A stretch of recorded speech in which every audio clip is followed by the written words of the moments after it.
বড় হওয়া সবারই ইচ্ছা। মানুষ চায় সফল হতে, উন্নতি করতে, নিজের অবস্থানকে আরো শক্তিশালী করতে।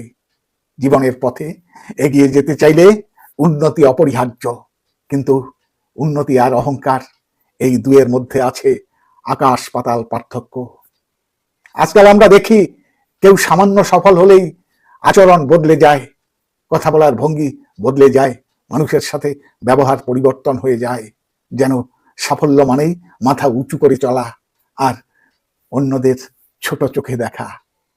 কিন্তু সত্যিকারের বড় মানুষ সেই যার গ্রোথ দেখা যায় তার চরিত্রে, বিনয়ীতে, মানুষের প্রতি আচরণে, অহংকারে নয়।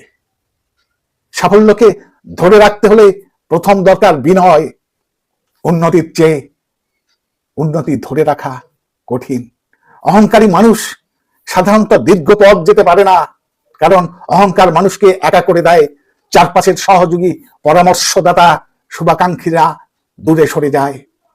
অন্যদিকে বিনয়ী মানুষ সবার হৃদয়ে জায়গা করে নেয়, তাই তার সাফল্য স্থায়ী হয়।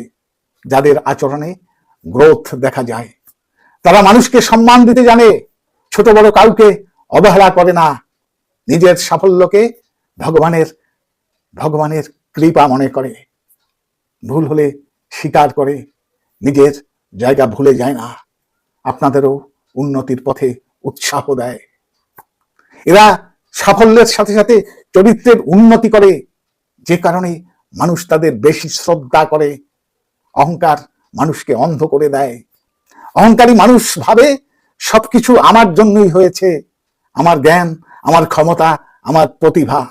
কিন্তু বাস্তবতা হলো মানুষ যতই বড় হোক, ভগবানের দয়া ছাড়া এক মুহূর্ত পারে না। ইতিহাস বলে যে যত অহংকারী তার পতন তত দ্রুত। গাছ যত ফল দেয় তত নুয়ে পড়ে, ঠিক তেমনই সফল মানুষ যত বিনয়ী তার সম্মান তত বেশি। বড় হও, কিন্তু বড়াই নয়। তোমার সাফল্য দেখাও কাজে, তোমার উন্নতি দেখাও আচরণে, তোমার গ্রোথ দেখাও শান্ত স্বভাবে। কারণ মানুষ কখনো স্মরণ রাখে না তুমি কত টাকা, কত ডিগ্রি বা কত ক্ষমতার মালিক ছিলে।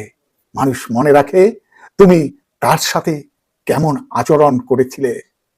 জীবনে যতই বড় হও না কেন, বিনয় যেন কখনো কখনো না হারাও। কারণ বিনয়ী হৃদয় সবচেয়ে বড় মানুষ তৈরি করে।